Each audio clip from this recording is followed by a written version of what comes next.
What's going on, everybody? This is Roxrite back at it again. Just got back from country number 69 I visited in my life, which was Vietnam. Got to be in Ho Chi Minh City for the first time.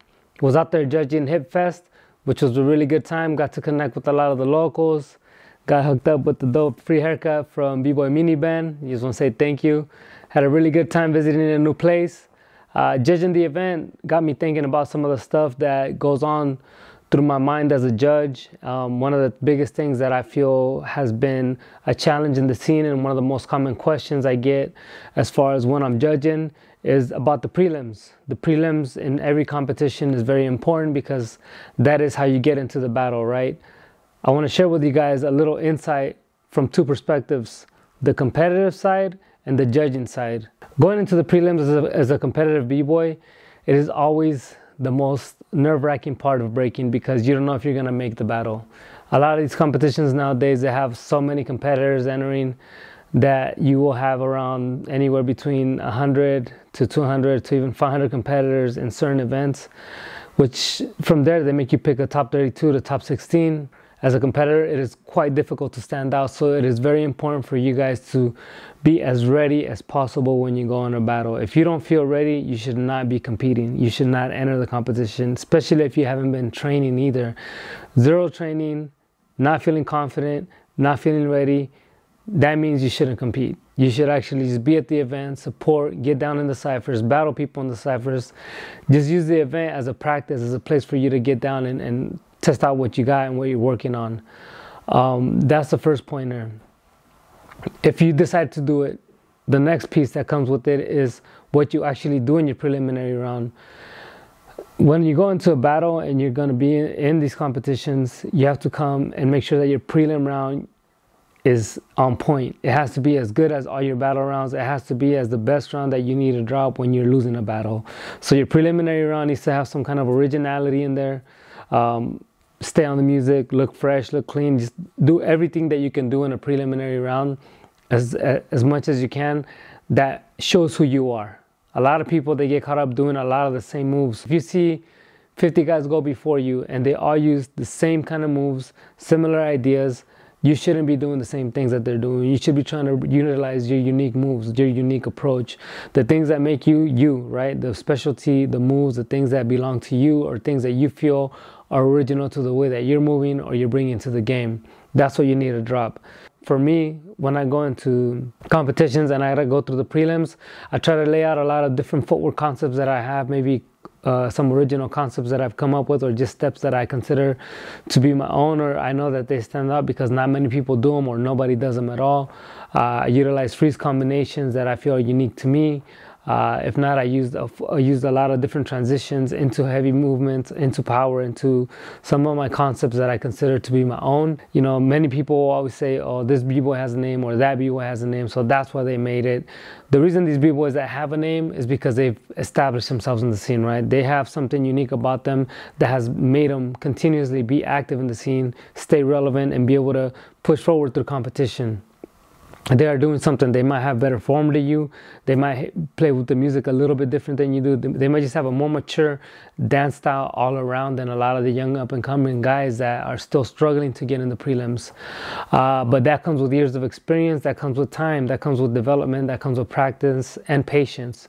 I mean, at some point, I didn't have a name. At some point, I was the up-and-comer. And this is what I'm going to share with you guys right here. This footage right here I'm going to share with you guys is one of my first big battles I ever did, which was in May of 1999 in Miami, Florida at the Bboy Masters Pro-Am. I had to do a prelim. There was over 40 to 50 competitors that entered. It was one of the biggest one-on-ones of its time. And they were only picking a top 8. So for me to get into the top 8, you know, it was a bit tricky. You had to stand out. So this is what I did. See, the thing is with that round, I did something in the beginning. I did something in the middle, and then I did something strong at the end. So those three things helped me have a structure or some kind of storyline to my round. You know, I had some kind of flow and some kind of way of moving all the way through with a strong finish. So this is back then. Of course, the times have changed. It is a very different approach now. Many people move in many different ways. But that was my approach then, and it worked. And throughout the years, it has continued to work, you know. So This is where the other video that I did a few weeks ago, which is the 3-move exercise, is something that can help you have some kind of structure to the moves that you utilize the day of the competition, and it can help you structure a preliminary round when you're going to jump into a competition. It is not easy. I suggest you guys to just practice, be patient, give yourself some time and years even before you even try to compete. I feel a lot of you guys out there are prematurely entering competitions. You guys got to give yourselves a little bit more of a window, give yourselves a few more years of experience, develop more form, develop more movement, and give yourselves that time to really grow a little bit and understand yourself in a way that's going to help you stand out when you battle, know how to control a battle. A competition, a preliminary showcase is not going to teach you how to control a battle. So you have to practice that. You have to really get on that. And I don't think that people do that enough nowadays. The art of battling by itself, in ciphers, at jams, at clubs, at dances, anywhere where you can battle, those are small pieces nowadays, but that is where you will learn the true art of battling, the deeper side of the game. On the judge's perspective, as a judge, when I'm sitting there and I'm judging so many competitors, so many people in a tournament, and I have a small list to pick, a certain amount of people, I need to see some of your best stuff. If not your best stuff, I better see something that is very controlled, something that stands out from the story, the movement, the burns, the concepts, the power, the transitions, whatever it is that you choose to do. I want to see a complete round. We only get one chance to see you and see what you're capable of doing. I know it's not easy, but for us, we're picking based on performance of that one round that you give us. I sometimes wonder what the thought process is from some of the competitors I've seen.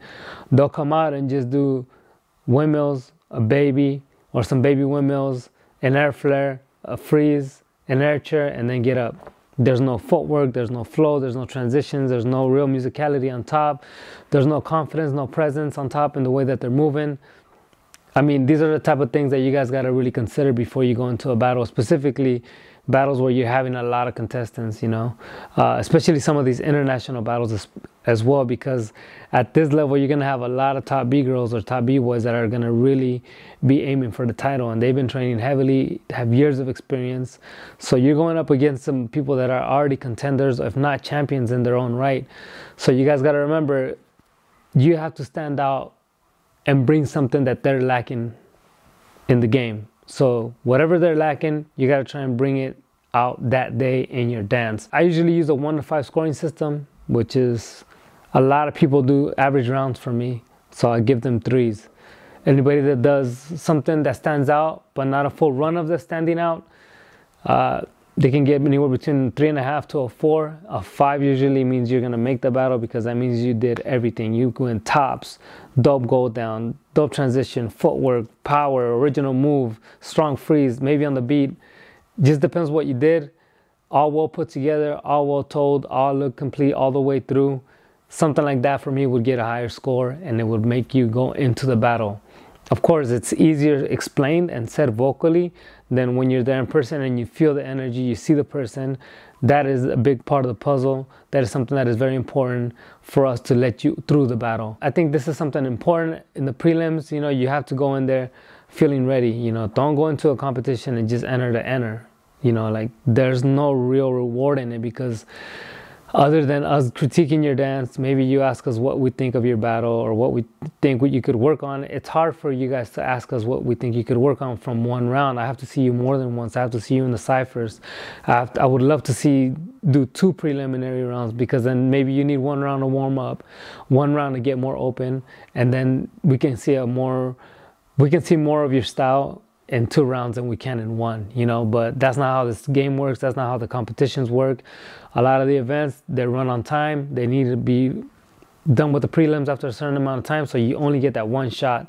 So just remember, guys, take your time, practice, be patient. My best advice would be to not compete till you know you're ready, or you've been training specifically for that one big event. If not, utilize some of these smaller jams to build your way into the competition spirit, or just into the competition circuit, and get accustomed to competing and putting on your stuff in front of people where they're going to be able to see it for the first time, and you're going to be able to utilize it against people that might be closer to your level in years of development. So hope that helps you guys. Thanks for tuning in. Thanks for watching again, once again. I'll catch y'all next time. Peace out, everybody. Have a good week.